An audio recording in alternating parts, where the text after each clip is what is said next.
Vi skal gøre rede for, hvad man forstår ved funktionen differentialkvotienten, og herunder skal vi gøre rede for udtrykket, som er det her. Og differentialkvotienten fortæller noget om tangentens hældning, og så for at finde tangentens hældning skal man sådan bruge den her formel, som regnes frem til. Og for at finde hældningen på en ret linje, skal man bruge formlen a element y2 minus y1 divideret med x2 minus x1. Ja, og hvis vi lige tegner en graf, så vi kan se. Ja.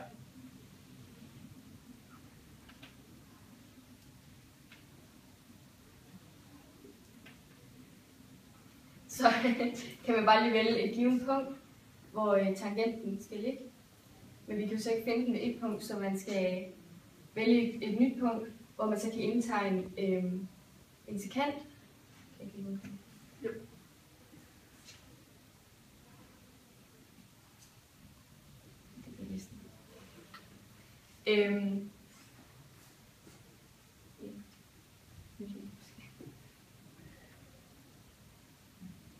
Ja, og så det første punkt her, det hedder x, og over på y-aksen, så hedder det fx, hvor det andet punkt, det ligger i delta x, og på y-aksen ligger det i fx plus delta x. Okay, og for at beregne sekantens hældning, der bruger man formlen f af x plus delta x minus f af x divideret med x plus delta x minus x. Og nævneren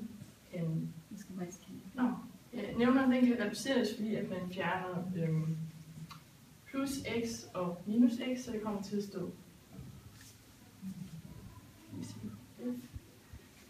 x plus delta x divideret med delta x. Ja, det kan man sige.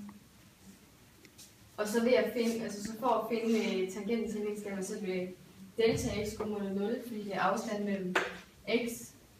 Delta x er, nej, jo, delta x det er afstanden mellem x og så det andet punkt, så hvis man lader delta x gå mod 0, så vil hver punkt så her tættere på, og så sidst kan man så finde hældningen på tangenten. I obligatorisk udvidet differentialkvotienten mindst én funktion efter eget valg. Nu skal jeg lige tangentens hældning op. F x plus delta x minus f af x divideret med delta x. Ja. Og den funktion, vi har valgt at bruge, er f af x lige med ax i anden plus bx plus c, og den skriver vi så i funktionen også. Det kommer til at hedde a parentes x plus delta x i anden, og så b-ledet, det hedder b parentes x plus delta x. Og så har vi så c-ledet, det hedder c, og så minus parentes ax i anden plus bx plus c, og det dividerer vi så også med delta x.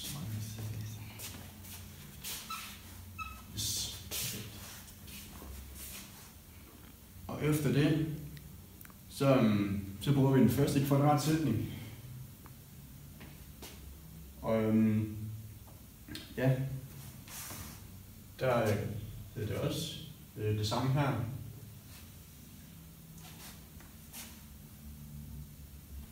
Og så skal vi så sige a, så hedder det så x i anden plus parentes delta x i anden plus det dobbelte produkt, som hedder 2x delta x, parentes der. så plus b.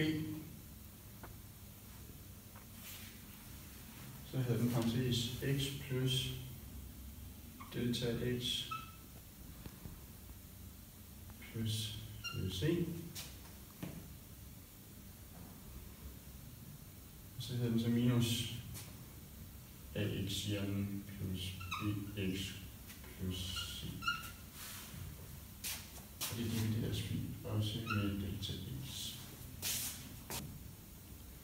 Og efter vi har brugt den første kvadratsætning, så skal vi skrive ligningen ud, og ved at gange ind i parentesen, så der kan vi lige sådan her, så hedder den så ax i anden plus a parentes delta x i anden. Så har vi så plus 2 ax delta x plus bx plus b delta x plus c. Og så fordi vi har en minusparentes her, så skal vi ændre fortegnet inde i parentesen, så vi kommer til at hedde minus ax i anden minus bx minus c og divideret med delta x. Ja, så kan vi så reducere ligningen. Så kan vi for eksempel tage minus c plus c, fjerne dem. Tag plus c. Det er plus.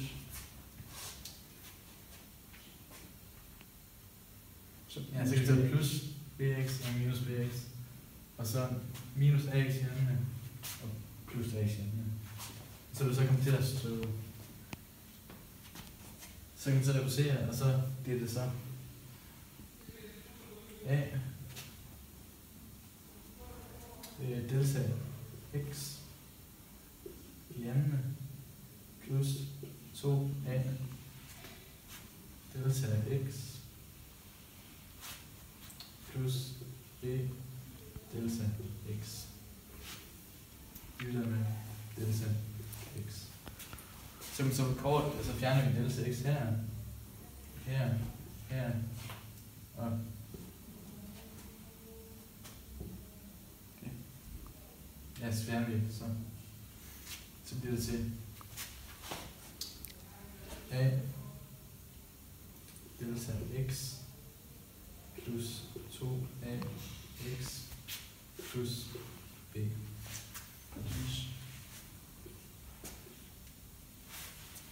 Ja.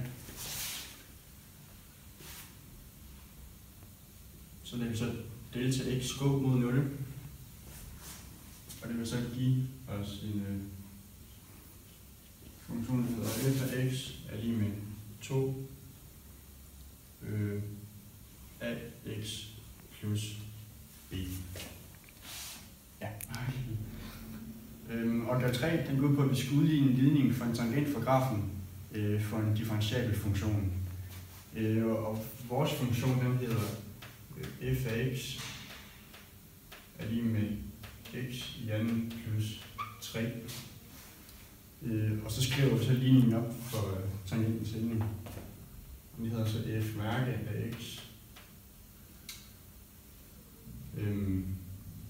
minus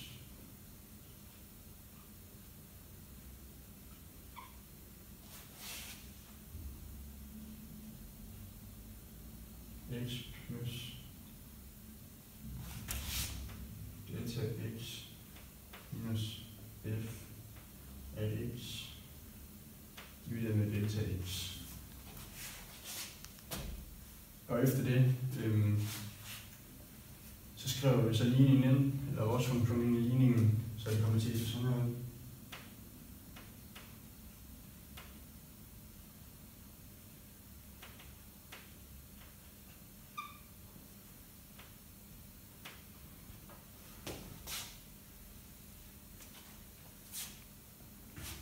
Og så ser den så sådan her ud.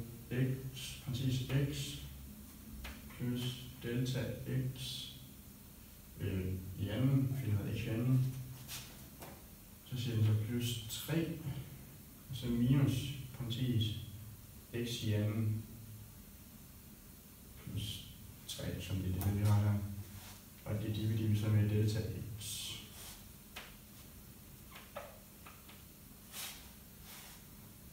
Og efter det, så bruger vi så først i kvadratsætning, ligesom vi viste før. Og der skriver vi så f mærke af x. Med delta x går 0. Ja, og så der ganger vi så ind. Der bruger vi først kvadratsætning, så den hedder x i anden plus delta x i anden. Og så igen har vi så det dobbelte produkt, som hedder 2x delta x, så plus 3 minus x i anden minus 3. Og igen kan vi se, at vi har en minusparentes, så derfor skal vi ændre foretegn inden parentesen, som hedder minus x i anden minus 3. Og det dividerer vi så igen med delta x. Ja, og så ligesom i opgave 2, efter det første gradsætning, så kan vi reducere. Så kan vi fjerne minus 3 og plus 3, x i anden og minus x i anden. Og så vil vi så få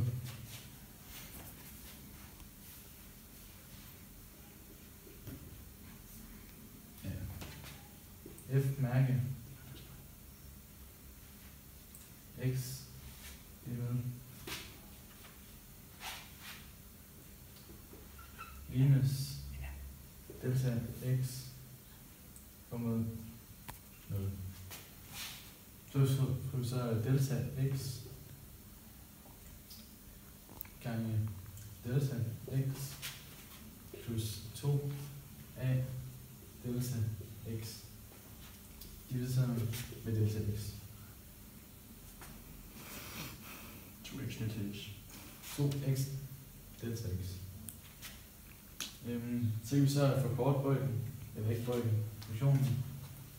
Så det bliver f mærke x minus delta x kommer 0.